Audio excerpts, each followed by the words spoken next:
오세훈 서울시장이 국민의힘 광역단체장 공천 신청을 하지 않았어요. 어제 저녁에 마감 시한이 어제 저녁 6시였는데 공관위에서 부랴부랴 10시까지 연장을 했는데 4시간을 연장을 했는데도 접수를 하지 않았습니다. 오 시장이 전날 당 노선 정상화라는 선결 과제부터 풀어야 할 것이라면서 당 지도부와 의원들의 응답을 기다리고 있다고 밝혔는데 이 얘기가 결국은 장동혁 대표에 대한 배수진, 최후 통첩 어떻게 보세요? 뭐 최후 통첩은 맞는 것 같은데요. 일단 이 최후 통첩이라는 게 좀 비장하게 들리려면 이게 뭔가 대화의 상대 또는 이제 이 최후 통첩을 듣는 상대가 뭔가 이 얘기를 듣고 어떡하지? 이런 마음이 들어야 이게 최후 통첩이고 정말 좀 무게감이 있고 비장하고 이럴 텐데 글쎄요. 저는 오세훈 시장 입장에서는 나름대로 정말 고민 끝에 결단을 하고 최후 통첩을 한 것 같지만 장동혁 대표 입장에서는 뭐 크게 뭐 무게감 있는 얘기로 들리지 않을 것 같습니다. 그동안 계속 해왔던 뭐 이른바 뭐 국민의힘 내부에 뭐 소장파라고 하는 뭐 대안과 미래 의원들도 있었고요. 계속해서 노선 바꿔야 된다라는 얘기했지만 사실 지난주에 대안과 미래 의원들이 사실상 포기를 해버렸잖아요. 너무 다르다. 이제 더 이상 얘기해도 안 되니까 그냥 장동혁 대표 알아서 하고 대신에 지방선거 책임지세요. 이렇게로 거의 마무리되는 것 같았거든요. 근데 오세훈 시장이 이런 뭐 최후 통첩을 한다고 한들 장동혁 대표가 글쎄 이 말을 뭐 얼마나 깊이 있게 듣고 고민할지는 잘 모르겠고 또 한 가지는 글쎄요 뭐 최후 통첩을 하면서 이게 안 되면 중대 결단까지도 고민하겠다 이제 이렇게 나름대로는 승부수를 던졌는데 생각해 보면 오세훈 시장이 할 만한 중대 결정이라는 게 크게 카드가 저는 많지 않다고 생각하거든요. 뭐 기껏해야 뭐 무소속으로 출마하든 거든가 아니면 뭐 출마를 안 하든가 뭐 이 정도일 텐데 이 정도의 중대 변수, 중대 결단, 뭐 카드는 장동혁 대표도 당연히 생각할 수 있는 정도이고 이것만으로 장동혁 대표에게 정말 노선 변경을 주도적으로 이끌어낼 만한 카드는 저는 오세훈 시장이 없다고 생각이 들거든요. 설령 내가 무소속으로 출마한다고 한들 뭐 아니면 뭐 안 나온다고 한들 이것만으로 장동혁 대표가 그러면 큰일 나니까 제가 바로 노선을 바꾸겠습니다. 라고 결단할 수 있을까? 저는 오세훈 시장이 가지고 있는 카드도 사실상 별로 없는 것 아닌가. 그래서 이 최후 통첩은 했지만 사실상 크게 의미는 없고 오히려 오세훈 시장에게 자충수가 될 수도 있겠다 이런 생각은 듭니다. 홍준표 전 대구시장이 안 될 선거에 나가지 않는 게 오세훈의 특징이라고 약간 직격했던데 어떻게 보세요?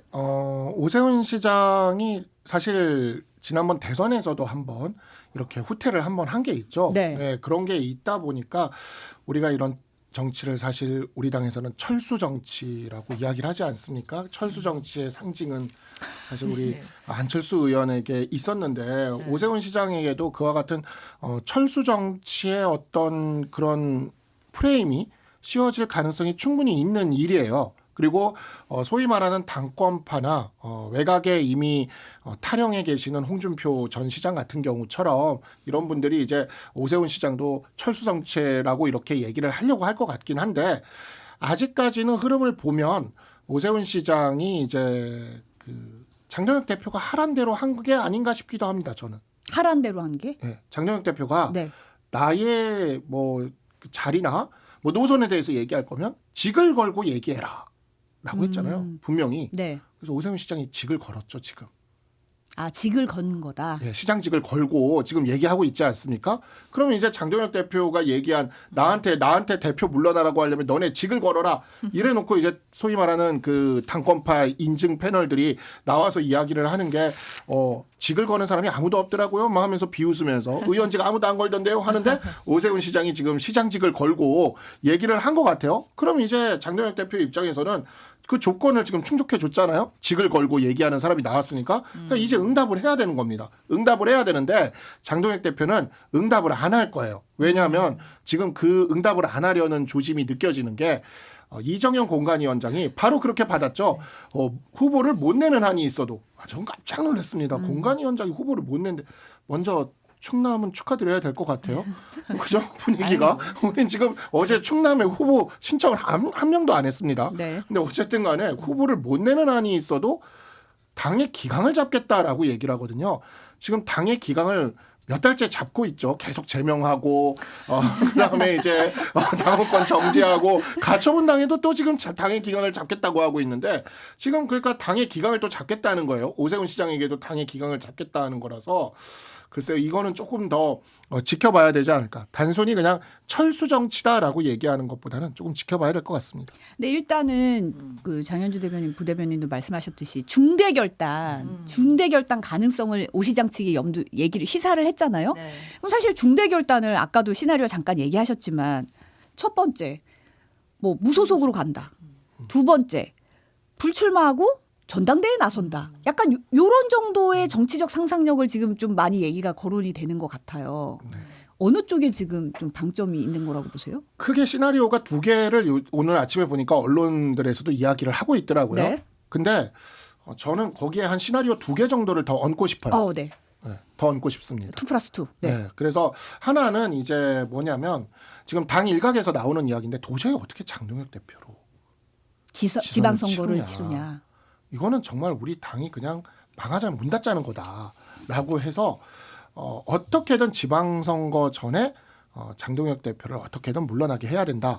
근데 그게 이제 사실상 그 4명의 최고위원 사퇴가 아니면 불가능한데 의총이나 이런 데서 굉장히 크게 나오고 또 지금 최고위원들도 다른 이야기들을 하기 시작했거든요. 예를 들어 신동욱 최고위원이나 김재원 최고위원 같은 경우에는 다른 이야기를 하기 시작을 해서 이러한 부분들에 있어서 가능성이 아예 없는 게 아닌데 그렇다면 이제 누구나 얘기하는 게 비대위원장은 누가 될 것이냐라고 하는 건데 거기서 이제 오세훈 시장 이야기가 비대위원장이 오세훈 어제부터 시장이고요. 당의 일각에서 나오기 시작을 한 겁니다. 그래서 이게 시나리오 세 번째 시나리오로 제가 얘기를 하는 거고요.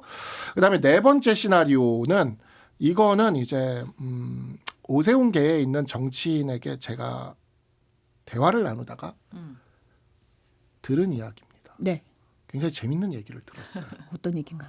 그러니까 이제 우리 당이 계속 이러면 되겠느냐라고 하는 측면에서는 뭐 오세훈 계열이나 뭐 우리 저희 뭐 한동훈 친한 계열이나 비슷비슷한 생각들인데 문제는 이제 그러면 이제 지방선거가 끝나고 나서 장동혁 대표가 물러난 다음에 당을 쇄신시키는 것에 대한 생각은 다들 그러니까 그게 일종의 정석 플레이로 지금 생각들을 하고 있잖아요. 근데 장동혁 대표가 끝까지 안 물러나려고 할 수 있다. 저 당권파들은 지금 보면 밖에 있는 그 윤호개인 세력들과 완전히 결탁이 돼서 그러니까 기존의 우리 정당의 어떤 모습과는 다른 모습을 지금 계속 가고 있는 거라서 버티려고 할 수가 있다. 그러면 어떻게 해야 될 것 같냐라고 했는데 아이디어 차원이라는 것을 전제를 깔면서도 그때는 새로운 시도가 필요한 거 아니냐라는 이야기를 했어요. 신당? 모르겠습니다. 새로운 시도. 예. 굉장히 창당 그렇게도 들리기도 하는데. 그러니까 이게 네. 지금 지금 이제 보면은 그래서 그거는 이제 오세훈 시장이 여러 가지 포석을 지금 갖고 있는 게 아닐까라는 생각을 합니다. 이 얘기 어떻게 들으셨어요? 뭐 정치가 또 상상력의 영역이기 때문에 여러 가지 시나리오가 나올 수 있어 보이긴 하는데 근데 이제 문제는 제가 이제 앞서서도 말씀드렸지만 장동혁 대표 입장에서 한번 생각을 해봐야 돼요. 뭐 오세훈 시장 입장에서야 여러 가지 이게 진짜 말이 안 되는 거고 뭐 중대 결단 뭐 최후 통첩 다 할 수 있겠지만 장동혁 대표한테는 사실 타격감이 별로 없을 것 같아요. 그러니까 뭐 무소속 출마를 만약에 결심하면 사실은 오세훈 시장이 당을 버리는 프레임에 또 넣을 수가 있잖아요. 그렇게 되면 우리 당이 뭐 단합해서 가야 되는데 분열 세력이다. 결국에는 저렇게 탈당해서 자기 이익만을 따라간다. 이런 식으로 프레임에 넣어 버리게 된다라고 한다면 장동혁 대표 입장에서는 뭐 크게 타격감 있는 뭐 그런 제안은 아닐 것 같고 그다음에 뭐 불출마를 하고 뭐 당대표에 나온다든지 아니면 지방선거 이후에 뭐 당의 그 어떤 권력구조 그 어떤 그 당권 투쟁 뭐 이런 거에 나서는 것 이런 부분도 장동혁 대표는 별로 그렇게 고민하지 않을 것 같아요. 왜냐하면 장동혁 대표도 그런 생각 할 것 같습니다. 이미 만약에 지방선거에서 뭐 서울이나 부산 정도로 수성하면 자기가 물러나지 않아도 될 거고 아니고 뭐 서울이나 부산까지 잃게 되면 잠시 물러날지도 모르겠지만 곧 있을 전당대회에 또 출마를 할 것 같아요. 저는 장동훈 대표가. 그러면 장해찬 부원장이 그런 비슷한 얘기를 했더라고요. 장어개인 하겠다. 그렇죠. 어쨌든 뭐 지방선거를 참패해서 잠시 물러나더라도 한 두어 달 있다가 전당대회에 나오면 되지 않겠냐. 그만큼 강성 지지자들의 지지가 견고하다 이런 얘기를 막 해주고 있거든요.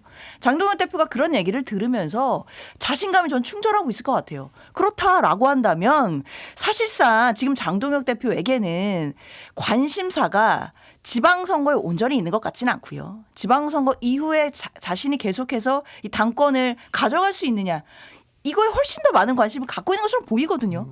그렇다고 한다면 오세훈 시장이 지금 얘기하는 거는 장동혁 대표의 앞으로의 계획에서 크게 치명적인 얘기가 없습니다. 저는 그래서 장동혁 대표가 지금 노선을 변경할 만한 카드를 오세훈 시장이 갖고 있지 않다라는 생각이 드는 거고, 이게 뭐 무소속 출마에 대한 뭐 얘기를 하든 아니면 그 이후에 당권에 대해서 자신이 투쟁을 하겠다라는 얘기를 하더라도 장동혁 대표 입장에서는 자신은 강성 지지자들을 확실하게 자기 편으로 갖고 간다라고 한다면 그 이후에 본인의 정치적인 고지에는 문제가 없다라고 생각을 할 거고, 저는 장동혁 대표가 지금의 노선을 계속해서 유지하는 데 있어 흔들림이 없을 것 같습니다. 홍준표 전 시장이 이번이 당선 가능성도 희박한 선거다 보니 오 시장이 탈출구로 삼는 게 당 노선 변경이라는 것 같다. 이게 하나의 출구 전략 아니냐 이런 얘기를 하면서 그렇게 서울시장 하고 싶다던 나경원, 안철수도 발을 빼고 오세훈도 빼는 거 보니 선거 해보나 마나 아닌가 뭐 이런 얘기를 했거든요. 근데 지금 상황이 경선 후보군으로 거론되던 나경원 의원 SNS에 이번 지방선거에서는 백의종군의 우리 당의 승리에 미랄이 되겠다. 신동훈 의원도 SNS에 지금은 나아가기보다 잠시 멈춰서서 당에 헌신하는 길을 찾는 것이 옳다고 판단했다. 그래서 저는 이 말을 하면 지방선거에서 백의종군이라는 말이 약간 좀 이게 논리적으로 맞나 앞뒤가 맞나라는 생각이 들었고, 당에 헌신하는 길을 찾으면 출마를 해야 되는 거 아닌가요? 그러니까 뭐 그 희생을 빙자해서 의원 배지를 잘 지키는 그러한 지금 길을 간 것 같은데, 저도 이 얘기는 또 이 안에서 좀 이야기를 들었어요. 그 지금 보면은 장동혁 대표 친위 세력들이 좀 있어요. 예, 그 세력들이 근데 대부분 원외들입니다. 그러다 보니까 이번에 이렇게 출마를 하면서 비는 자리에 보궐선거로 들어가려고 한다는 이야기가 계속해서 나오는데, 이분들이 그렇게 이용당하고 싶지는 않다는 생각을 또 한 게 아닌가 하는 생각도 들고, 저는 그래서 이제 어제 이 사태를 보면서 장동혁 대표가 하지는 않겠지만 이런 제안을 한번 드리고 싶어요. 장동혁 대표가 서울시장이나 충남지사로 출마하면 됩니다. 아, 서울시장이나 충남지사. 네, 왜냐하면 지금 충남지사가 지금 우리가 신청자가 한 명도 없어요. 충남은. 근데 서울시장도 지금 윤희숙 전 의원과 이상규 위원장 2명밖에 없거든요. 아, 이승현 무역협회 부회장까지 한 명 더 3명. 계죠. 네. 예, 맞아요. 한 명 더 계세요. 이승현 부회장까지 네. 3명밖에 없는데, 서울시장 후보는 지방선거에 꽂히고 간판이잖아요. 그러니까 그렇다면은 그 간판에 장동혁 대표 정도 되는 분이 나오는 것도 저는 나쁘지 않다고 생각을 해요. 본인이 선거를 다 끌고 간다는 책임을 지는 차원에서. 아니면 본인의 지역구가 있는 충남도지사 지금 후보도 못 내게 생겼는데 그곳에 그냥 본인이 나가시는 것도 괜찮을 것 같습니다. 그러면 다들 장동혁 대표의 지역구는 어떻게 하느냐라고 걱정들을 하는데, 정말 다행이게도 장동혁 대표 지역구에서 몇 선을 하신 우리 김태흠 충남도지사께서 이번에 신청을 안 하셨습니다. 그래서 김태흠 충남도지사가 보령 서천에서 출마하시면 될 겁니다. 그래서 저는 김태흠 충남도지사가 보령 서천에 있기 때문에 장동혁 대표가 당을 위해서 결자 해지, 성공 후사, 그다음에 뭐 백의종군 뭐 하여튼 다 좋은 말 다 붙여서 서울시장 또는 충남도지사에 출마하시면 좋겠어요. 네, 뭐 가능성은 안 전제하셨지만 하겠죠. 네, 저도 가능성은 뭐 없을 거라고 보고요. 장동혁 대표로서는 지금 사실은 지방선거도 물론 뭐 선전하면 좋겠지만 지방선거 결과가 안 좋다 하더라도 본인의 당권이나 지금 이 당을 장악하고 있는 이 권한 자체에 흔들림이 없다라고 한다면 저는 뭐 노선 변경을 할 이유가 사실 장 대표 입장에서는 전혀 없겠죠. 물론 이제 그것이 민심에 동떨어져 있다. 그리고 당연히 국민 정서에 맞지 않다. 이건 당연하지만 이것과는 별도로 본인의 정치적인 이해관계, 정치 공학적으로만 따져본다면 이대로 간다면 계속해서 지방선거의 뭐 결과와 상관없이 당권을 계속 유지할 수 있다라고 한다면 장동혁 대표는 갑자기 오늘 급격하게 노선 변경할 이유가 없고, 그것이 더더군다나 오세훈 시장의 어떤 제안으로 인해 노선 변경이 되는 모양새는 더더욱 취하기 어려울 거예요. 이렇게 되면 사실상 당의 노선 변경을 하는 것의 주도가 오세훈 시장이 하게 되는 것이고, 그리고 오세훈 시장이 그 힘을 가지고 사실은 당에도 입김을 넣겠다라는 건데,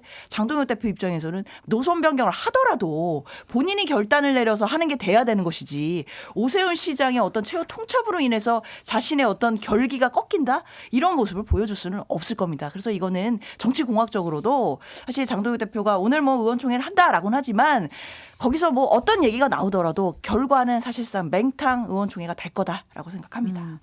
사실 국민의힘 의원 단체 텔레그램 방에서 김기현 의원이 현장에서 느끼는 선거 분위기가 갈수록 어려워지고 있다. 눈에 띄게 나쁘다라는 말이 있었고 당 주도부를 향한 성토가 이어졌다. 이런 보도가 지금 나왔거든요. 이런 상황에서 오늘 오후 3시에 이 긴급 의총이 열리잖아요. 그래서 이 의총이 하나의 분기점이 될 거다. 이런 시각이 있는가 하면 또 한쪽에서는 안 바뀔 거다. 이거 별반 다르지 않을 거다. 이게 약간 완전 엇갈리고 있더라고요.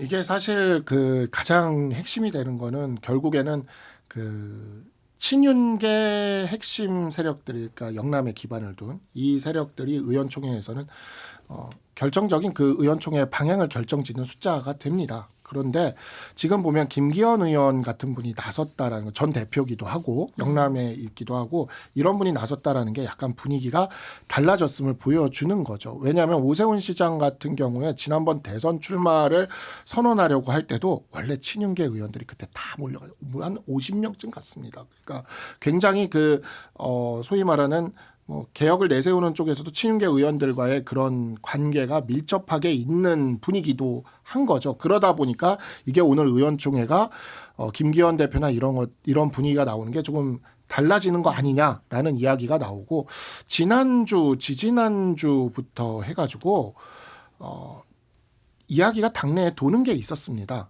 사실 그래서 그런 이야기가 도는 게 있었고 그게 실제로도 이렇게 좀 잡히는 게 있었어요. 뭐였냐면 실제로 송원석 원내대표가 물러날 수 있다. 송원석 원내대표가요. 네. 왜 그러냐면 송원석 원내대표 임기가 6월 15일까지인가 6일까지인가 그래요. 그러니까 지방선거 직후 바로예요. 그러네요. 예, 그러니까 송원석 원내대표가 지금 자리를 지켜봐야 지방선거 패배의 책임을 그냥 그대로 짊어지면서 그냥 불명예퇴진하다시피 임기에 쫓겨서 나가야 됩니다. 그런데 송원석 원내대표가 만약에 물러나게 되면 원내대표 경선을 새로 해야 돼요. 원내대표가 바뀌면 당의 분위기, 당의 투탑 중에 하나가 바뀌게 되는데 원내대표가 어떤 인물이 되느냐에 따라 당의 분위기가 또 쇄신되는 상황이 올 수가 있어요. 그리고 실제 친윤계 의원 중에 원내대표 출마를 준비하고 있고 활동하고 있다는 게 포착된 게 있어요. 친윤계 의원 중에. 네, 친윤계 의원 중에. 그래서 사실은 이런 부분들을 우리가 좀 지켜볼 필요가 있다. 그러니까 도저히 왜냐하면 장동혁 대표는 친윤계가 완전한 친윤계라고 얘기하기가 힘듭니다. 원래 모두가 알고 있다시피 한동훈 대표의 수석 최고위원이었고 지난 탄핵 때 넘어간 분이기 때문에 친윤계가 완전히 우리 사람이라고 생각하기가 힘든 거예요. 그러다 보니까 장동혁 대표도 친윤계랑 같이 가기보다는 외곽에 당 외곽에 있는 원외 세력들 그리고 좀 가장 강성인 세력들과 손을 잡으면서 가고 있는데 이게 또 친윤계와 결이 좀 안 맞는 게 있는 거죠. 그래서 이런 부분들이 밑에서 움직일 수도 있을 것 같다라는 지점이 있는 거고 제가 그래서 예전에 여기 다른 MBC 라디오 프로그램 와서 그 진행자분이 뭐 국민의힘이 변할 게 있을까요? 하길래 제가 송원석 원내대표가 중간에 사퇴하는 게 그게 하나의 키가 될 수 있다라고 얘기를 했는데 근데 송원석 그럴 수도 원내대표 있습니다. 본인도 친윤이잖아요. 친윤 의원이 사퇴하고 다른 친윤 의원이 원내대표가 되는 게 당 노선 변경에 뭔가 결정적 변수가 될 수 있는 건가요? 지금 장동혁 대표 체제가 만들어지는 데 있어서 송원석 원내대표는 일종의 지분이 있죠. 비대위원장 대행이었고 전당대회를 하면서 그 과정들이 있었던 건데 거기로부터 자유로운 의원이 올라올 수도 있는 거죠. 그리고 다른 분이 올라올 수도 있겠죠. 그러니까 이 부분은 앞으로 좀 지켜볼 포인트입니다. 그래서 오늘 의원총회가 그런 점에서 되게 중요해요. 그럼 오늘 의총에서 지금 사실은 오세훈 시장 같은 경우는 배수진을 치고 그렇죠. 노선 변화하지 않으면 나는 다른 중대 결단을 하겠다. 그게 무엇이 됐던 간에라고 나선 상태인데 오늘 의총에서 뭔가 뚜렷한 결과가 있을 거라고 지금 전망을 하시는 거예요? 기대를 하시는 거예요? 그거는 친윤 소위 말하는 어쨌든 지금 우리 당에서 의총 안에서 다수파고 의총의 어떤 의사를 결정짓는 게 이 영남의 친윤계 의원들이지 않습니까? 그러니까 이 사람들이 어디까지 결정하느냐에 따라서 다른 거고 이제 저희는 이제 외곽에서 그 사람들의 움직임이 심상치 않다라는 거를 그걸 보면서 추측을 해볼 수가 있는 건데 그 부분이 오늘 의총에서 저희도 지금 어떤 정도가 나올지 지켜볼 사안입니다. 그럴 수도 있겠지만 저는 이제 또 외부에서 봤을 때는 앞서도 말씀드렸지만 장동혁 대표를 그럼 결심을 바꾸게 할 만한 뭔가 유인이나 동기가 있어야 된다고 생각하거든요. 뭐 송원석 원내대표가 뭐 혹시라도 사퇴를 한들 그래서 원내대표 경선을 다시 하게 된들 그것 자체가 저는 장동혁 대표의 마음을 바꿀 만한 동기나 유인이 될 것 같지 않다라는 부족하다라는 생각이 들어요. 오늘 의총에서도 모르겠어요. 뭐 맹탕이 될지 아니면 정말 뜨겁게 정말 여러 가지 논쟁들이 있을지는 모르겠지만 저는 결론적으로 장동혁 대표가 이렇다 할 노선 변경 얘기는 없을 거고 저는 그래서 오세훈 시장이 큰 자충수에 빠진 것이 만약에 공천을 다시 신청하기 위해서는 명분이 있어야 되잖아요. 본인이 뭔가 뭐 중대 결단 막 이런 얘기까지 했는데 갑자기 뭐 자고 일어나니까 마음 바뀌어서 이럴 수는 없는 건데 그럼 장동혁 대표가 어느 정도의 호응을 해서 오세훈 시장이 이 선거에 나설 명분을 줘야 되거든요. 근데 장동혁 대표가 굳이 그렇게 할 동기나 유인이 저는 없는 것 같아요. 그렇다고 의총에서 어떤 얘기가 나온다 한들 장동혁 대표의 마음을 변하게 할 만한 치명적인 카드가 난 나올 것 같다라는 생각도 솔직히 저는 잘 안 들거든요. 그러니까 의총에서 나와봤자 뭐 의원들이 이대로 가면 안 된다, 뭐 민심에 반하면 안 된다 이런 얘기 나오겠지만 그동안 그거 수천 번도 수만 번도 더 많이 장동혁 대표가 들었을 것 같거든요. 근데 그걸 몰라서 안 한 것 같지는 않습니다. 다만 이미 저는 장동혁 대표는 결심을 예전하게 끝난 것 같아요. 윤석열 전 대통령과 절연하지 않고 그대로 가겠다라는 마음이 이미 결단이 끝난 것이기 때문에 이걸 바꿀 만한 어떤 동기부여나 유인이나 이런 게 있으려면 장 대표와 관련된 여러 가지 정치적인 계획들이 있을 텐데 그걸 변화할 만한 카드가 나와야 될 텐데 지금으로서는 이대로 그냥 가는 것이 강성 지지자들의 지지를 얻고 가는 것일 텐데 장동혁 대표가 크게 마음을 바꿀 이유가 없지 않겠나 생각합니다. 오직 절차적인 측면만 좀 말씀드려보면 오직 절차적인 측면만 장동혁 대표가 대표 자리에서 물러나도록 하려면 4명의 최고위원 사퇴가 필요합니다. 그렇죠. 예, 4명의 최고위원이라고 이야기를 하면 결국 핵심이 되는 건 신동욱, 김재원, 양양자 3명이 어떤 결심을 하느냐예요. 김민수 최고위원이 돌아설 리는 없을 것 같고 그게 이제 카드가 되는 거고 그 다음에 이제 만약에 장동혁 대표가 그 물러나는 사태가 벌어지게 된다면 비대위원장을 임명을 해야 되는데 비대위원장 임명 권한은 우리 당의 당원 당규상 원내대표가 가집니다. 네.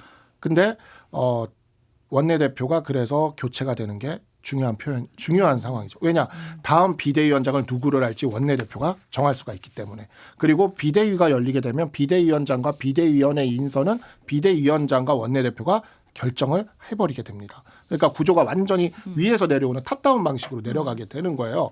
그래서 이것이 진짜 가능해진다면 지방선거 전에 가능해진다면 우리 당이 지방선거 전에 뭔가 다른 모습으로 재편되는 모습을 보여줄 수도 있긴 한데 그거의 결심은 결국 아까 얘기했던 3명의 최고위원의 결심과 그다음에 원내대표의 사퇴 이런 것들이 있는 건데 한번 봐야죠. 그 일까지 가지 않는다면 장동혁 대표는 끝까지 저도 장현주 변호사에게 동의하듯이 끝까지 이 노선을 지키려 할 겁니다. 근데 저는 약간의 힌트가 이정현 공관위원장의 뭐 앞서서 살짝 얘기가 나왔지만 공관위원장의 반응이에요. 그러니까 오세훈 시장이 나름대로의 이제 승부수를 던졌는데 그렇다면 이 얘기를 듣고 막 당에서 정말 충격을 받아서 어떡하냐 큰일 났다 장동혁 대표 어떡할 거냐 이런 반응들이 물론 일각에서 나오지만 뭐 오늘 의총도 기다려 봐야겠지만 근데 일단 당의 공식적인 공관이라는 기구의 공관위원장이 후보가 없이 선거를 치르더라도 공천 기강을 잡겠다 이런 얘기가 나오잖아요. 바로 오늘 장동혁 대표 최고위에서 와. 비공개 최고위에서도 이에 대해서 언급이 없었대요. 오세훈 그러니까 시장 출마 등록 안 한 거에 대해서도. 저는 이게 너무 충격인 거예요. 그러니까 오세훈 시장도 굉장히 많이 충격받았을 것 같은데 그렇기 때문에 저는 자충수가 될 거라는 예상이 드는 것이 이정현 공관위원장의 반응대로 보면 이런 결기가 어디 있습니까? 사실 선거라는 것이 공관위는 말 그대로 수단이잖아요. 그렇죠. 선거에서 후보를 잘 내고 그 과정들을 투명하게 하고 또 국민들의 관심을 받으면서 사랑받는 정당이 돼서 좋은 후보 내서 선거에서 이겨서 그 후보가 빛나기 위한 수단인 건데 후보가 없더라도 기강을 잡겠다? 저는 이런 결기 있는 공관위원장은 본 적도 없고 앞으로도 없을 것 같아요. 그러니까 이것만 원래는 보더라도 이제 현역 그렇죠. 가왕 내지 뭐 한국 시리즈 방식으로 복면가왕. 해가지고 복면가왕식으로 이제 여기 경선 주자들끼리 토너먼트해서 마지막 현역이랑 붙이겠다 이런 굉장히 이런 방식을 내놨었잖아요 아이디어를. 근데 지금 현역이 2명이나 지금 안 나오겠다고 하는 판이 됐으니 결기를 보인 거 아닐까. 정말 근데 이건 우리 당의 조금 역학관계를 뭐 민주당 쪽에서는 모르니까 그렇게 말씀을 할 수가 있는데 저도 지난 총선에 출마하면서 저기를 했던 게 뭐냐면 우리 당의 강성 보수층들이 우리 당에서 있다가 결국 견디지 못하고 우리 당이 중도로 가고 전국 정당화되고 이렇게 승리하는 정당이 됐을 때는 외곽으로 몰려나는 세력들이 있어요. 그 세력들이 지난 총선 때는 자유통일당에 모두 모여 있었고 한 2.3% 정도 득표를 했죠. 근데 그 세력들은 계속해서 있어 왔습니다. 끊임없이 부정선거 주장을 하고 광화문에서 집회를 하고 해왔던 세력들이 있어요.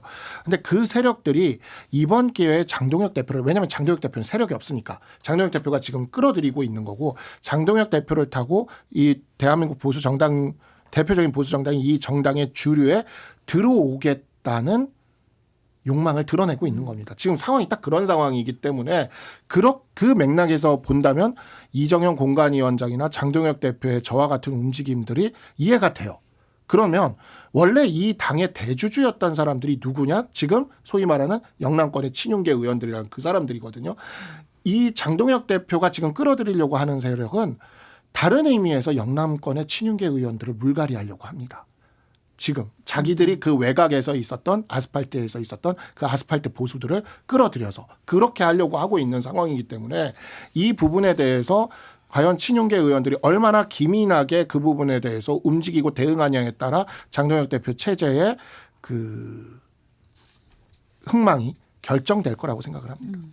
한동훈 전 대표 얘기 잠깐 해볼까요? 지난 토요일에 부산 북구의 구포시장 찾았습니다. 현장에서 전국 각지에서 모인 지지자들이 좀 몰리는 모습을 보였는데 어떻게 전해 들으셨어요? 부산에는 이번에 못 가셨다면서요? 예, 제가 또 재판이 지금 올해 좀 이번 주에 좀 많이 있다 보니까 좀 서면이랑 해야 돼서 작업을 해야 돼서 못 갔는데 제가 이야기를 들어보면 이번에 근데 영상이나 이런 것도 받고 갔다 오신 분들한테도 이야기를 들어보면 대구에서 저희 한 2차 집회부터 느낀 건데 여성분들이 아니라 남성분들이 많이 나오기 시작을 했어요. 그리고 이번에도 이제 영상에 보면은 좀 보수 지지층의 남성분들이 굉장히 많이 오는 것을 볼 수가 있습니다. 근데 이게 새로운 현상이고 김재원 전 최고위원이 지금 경북도지사 예비선거를 하면서 거의 우리는 이제 그렇게 얘기를 하거든요. 대신 경청 로드라고 가시는 곳마다 라이브를 찍어서 올리시는데 다 장동혁 대표 욕을 하고 경북에서 한동훈 대표 왜 제명했냐 잘하고 있는데 왜 잘랐냐 그거를 시장에서 그냥 그 민심 그대로를 날 것을 계속 라이브로 올리고 계셔서 저희가 이분은 왜 이러실까 하면서 그러는데 진짜 그게 부산에서도 좀 보이고 있고 이게 대구 경북 쪽의 분위기가 부산 경남도 포함해서 우리 보수 지지층 내에서는 작년이랑 지금 올해가 분위기가 완전히 달라졌습니다. 그리고 장동혁 대표가 끌어들이려는 세력이 이 보수 안에서 그렇게 다수가 아니었어요. 그러니까 굳이 얘기하면 민주당 쪽에서 정의당이나 진보당 세력이에요.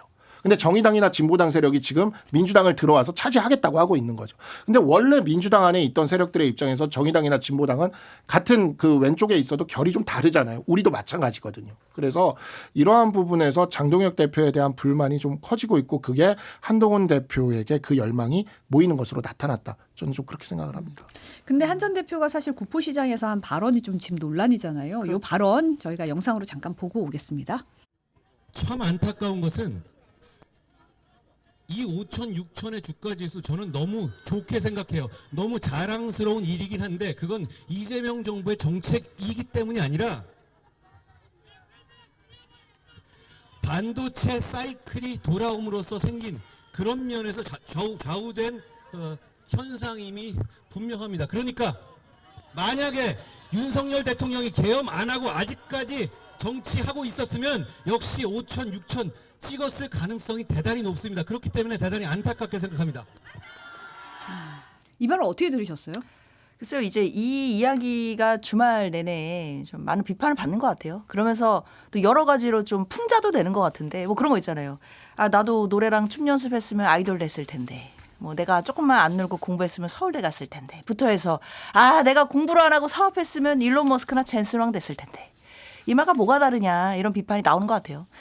일단 한동훈 전 대표가 어떤 걸 지적하려고 하는지는 알겠어요. 뭐 당연히 이제 뭐 야권의 한 주자고 또 정치인 또 중량감 있는 정치인이니까 당연히 정부의 정책에 대해서 지적할 수 있고 견제할 수 있고 이런 목소리는 낼 수 있다라고 생각은 드는데 다만 저는 좀 너무 이제 우리 코스피 6천 지수에 대해서 단순화한 것 아니냐. 물론 이제 반도체 사이클, 반도체 활황 이것도 하나의 원인은 될 수 있겠지만 이재명 정부의 상법 개정이라든지 그리고 그 어떤 구조적인 개혁이 있었던 부분들은 있어요. 주주 보호를 강화하는 그런 내용들이라든지 그리고 주가 조작에 대해서는 대통령이 폐가망신시키겠다 이런 얘기도 했고 실제로 이런 실무적인 뒷받침이 있다라는 부분 이런 부분들도 복합적인 요인이 다 되는 건데 너무 단순화해서 이재명 정부를 좀 견제하고 비판하려고 했었던 것 아닌가라는 생각이 들고 또 두 번째로는 하필이면 윤 전 대통령 이 내란수계 혐의를 받는 윤 전 대통령과 연결지어서 이야기한 부분은 저는 좀 전략적으로 좀 실패한 부분 아닌가라는 생각이 들어요. 왜냐하면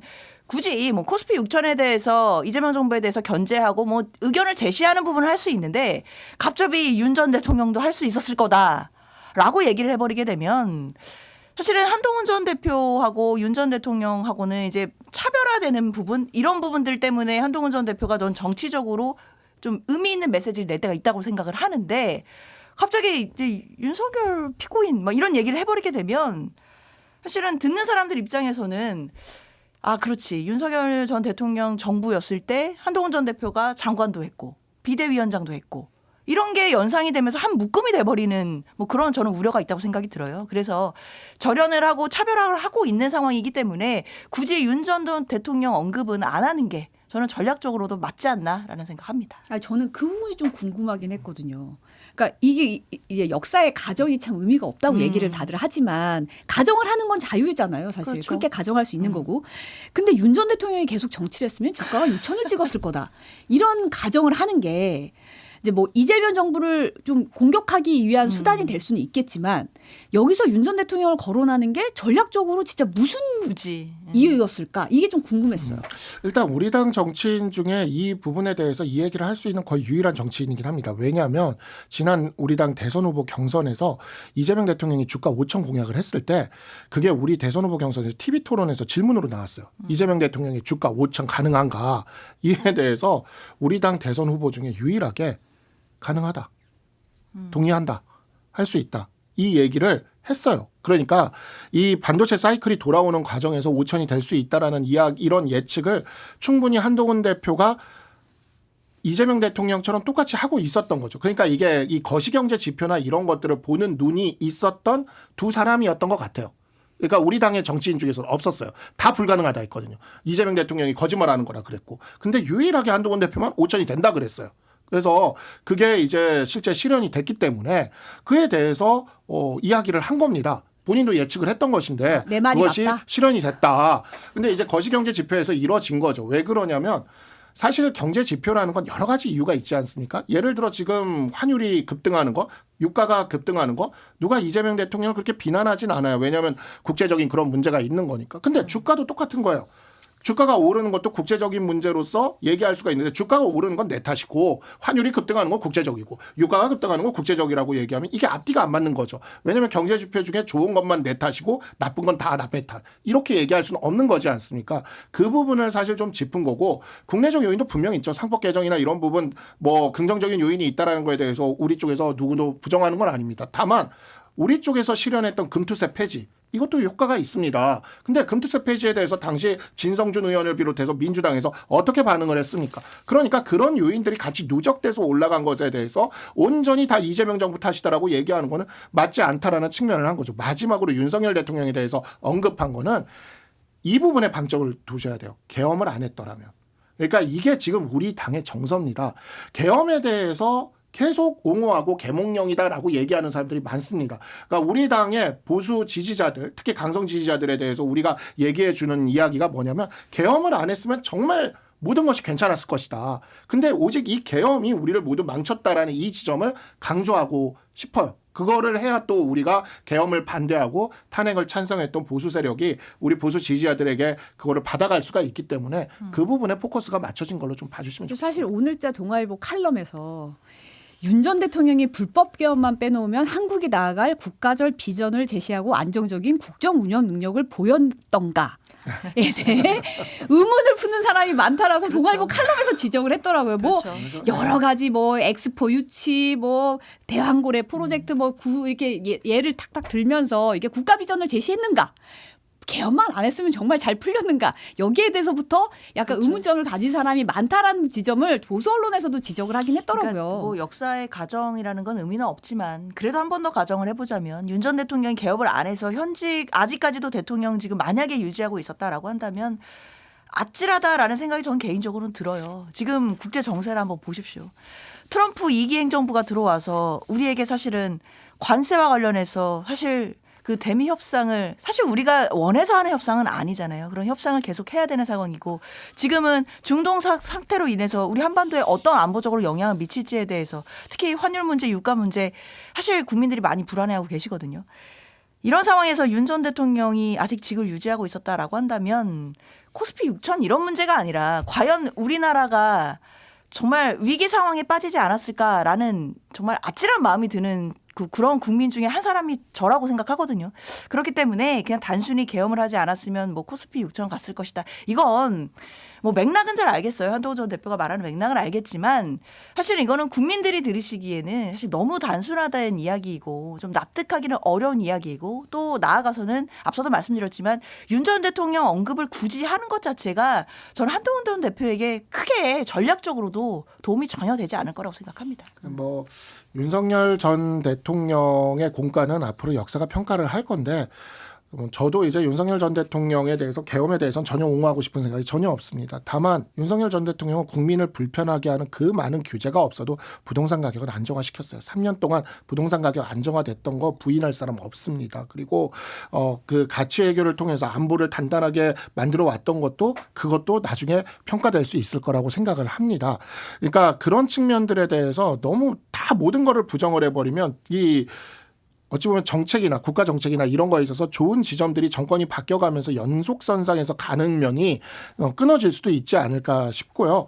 그리고 우리 당 내부에 어찌 보면 지지자들 사이에서 했던 연설입니다. 그 우리 당은 지금 계엄을 계몽이라고 이야기하는 사람들과 아직 싸우고 있어요. 그런 측면이 굉장히 좀 크고 그게 국민 전체 시각에서는 사실 좀 부족하게 느껴질 수가 있는 거는 맞습니다. 그렇지만 여전히 계엄은 계몽이라고 믿고 있는 사람들 사이에서 어떻게든 이 보수 정치를 지켜나가기 위해 설득을 하는 그러한 과정이라고도 봐주시면 좋을 것 같습니다. 지금 당 지도부에서는 보니까 윤민우 윤리위원장 사태에 관련해서 전혀 고려하고 있지 않다. 오늘 최고위 이후에 이제 기자들과 만나서 박성훈 수석 대변인이 얘기를 했던데 결국 배현진 의원 징계 관련된 얘기죠. 친한계 의원들이 이번 구포시장 방문에는 동행하지 않는 모습을 보였더라고요. 대신 전날 저녁에 같이 식당에서 이제 식사 나누는 모습이 SNS에 공개가 됐던데 이게 결국은 이제 그런 걸 좀 염두에 둔 건가요? 어떤가요? 그러니까 뭐 저도 이미 뭐 윤리위에 넘어가 있고 당시 이제 서문시장에 갔던 의원들도 또 윤리위에 넘어가 있고 지금 보면은 기초의원 중에도 제가 있었던 당협인데 한동훈 대표를 위해서 당원 모집을 했다고 또 윤리위에 넘어간 기초의원이 있어요. 진짜 당원 모집했다고 윤리위가는 정말 항상 기강만 잡고 있습니다. 지금 기강을 계속 잡고 있는데 그래서 이런 상황에서 지금 또 구포시장 가고 이 가는 거에 대해서도 또 윤리위에 보내겠다고 벼르고 있거든요. 지금 윤리위에 몇 번째 가는 건지 모르는데 계속 보내겠다고 벼르고 있으니까 굳이 뭐 그럴 필요까지 있겠냐 해서 이제 한동훈 대표가 그렇게 결단을 한 것 같고 그럼에도 정현욱 의원 같은 분은 마스크 쓰고 그 육교 위에서 보고 계시다가 카메라에 잡히셨어요. 그래서 그렇습니다. 네. 근데 원래는 사실 정당이 뭐 여야 할 것 없이 정당은 사실 선거 때가 가장 바빠요. 그리고 당연히 선거를 위해 어쩌면 존재하는 것이 정당이기 때문에 그리고 선거를 앞두는 시기가 될수록 원래 제일 한가해지는 곳이 윤리위입니다. 윤리위라는 것이 물론 정당 내부에서 기강도 잡고 뭐 징계도 하고 꼭 필요한 조직이지만 사실 선거 때는 뭐 우리가 선관위도 띄우고 뭐 공관위도 띄우고 후보 내세워서 좋은 후보 공천하기 바쁜 것이지 실 내부적으로 뭐 막 신상필벌하고 이럴 때는 사실 아니기 때문에 윤리위가 상대적으로 한가한데 그럼 국민의힘은 정말 지금 윤리위만 제일 바쁜 것 같아요. 지금 말씀 주신 것처럼 계속 접수되는 신건들이 있는 상황이라서 윤리위가 지금 이거를 또 어떻게 갑자기 기습적으로 열어서 뭘 하게 될지 뭐 이런 부분들을 좀 더 지켜봐야겠지만 저는 그래서 이번에 부산 방문 때 친한계 의원들이 가지 않은 부분들은 또 윤리위에 일거리를 줄 수 있고 뭐 빌미를 줄 수 있는 부분들을 좀 차단하겠다라는 부분들이 있는 것 같은데요. 뭐 구포를 안 갔다라고 해서 기존에 쌓여 있는 또 윤리위에 또 올라와 있는 안건들이 있기 때문에 윤리위 입장에서는 뭐 부산 안 간 걸로 징계가 안 될 것 같지는 않고 만약에 징계를 하겠다라고 결단을 하면 어떤 식으로도 할 뭐 절차는 마련하지 않을까라는 생각은 드네요. 한동훈 대표 같은 경우에는 정치인에게 여러 해석이 있을 수 있지만 보수 제거에 집중하겠다. 선거 일정이 나온 것도 아니지 않느냐. 출마에 대해서는 좀 선을 긋는 발언을 했어요. 부산에서는.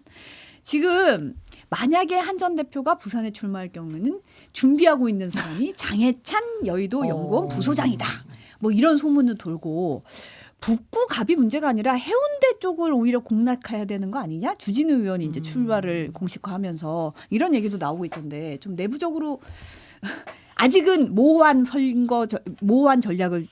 전략적 모호성을 취하고 계신 건가요? 그러니까 일단은 우리 당이 지금 이겨야 되고 보수가 이겨야 되는 상황이기 때문에 당이 개선되기를 바라는 게 우선이죠. 그것이 우선이고 그게 정말 안 됐을 때는 이제 정치는 가능성의 영역이니까 우리가 그러는 것이고 뭐 지역구가 어디가 나올지도 아직 정해져 있는 게 아니기 때문에 그런 면에서 뭐 한동훈 대표가 그에 대해서 구체적인 얘기를 안 하고 있는 것이죠. 그리고 사실 오늘 의원총회 조금 기대를 해보곤 있는데 모르겠습니다. 결국에는 영남권 친윤 의원들의 결국엔 어쨌든 지금 우리 당에서 그 지분이 크니까 이분들의 생각이 진짜 제일 중요한데 이분들이 움직여서 나는 이제 장동혁 대표가 끌어들이는 저 아스팔트 보수와는 다른 길을 가야겠다라고 결심하는 순간 당이 변합니다. 근데 과연 그런 일이 벌어질지 그리고 그런 일이 벌어지면 지금 뭐 무소속 출마를 논하는 건 큰 의미가 없어질 수도 있는 거죠.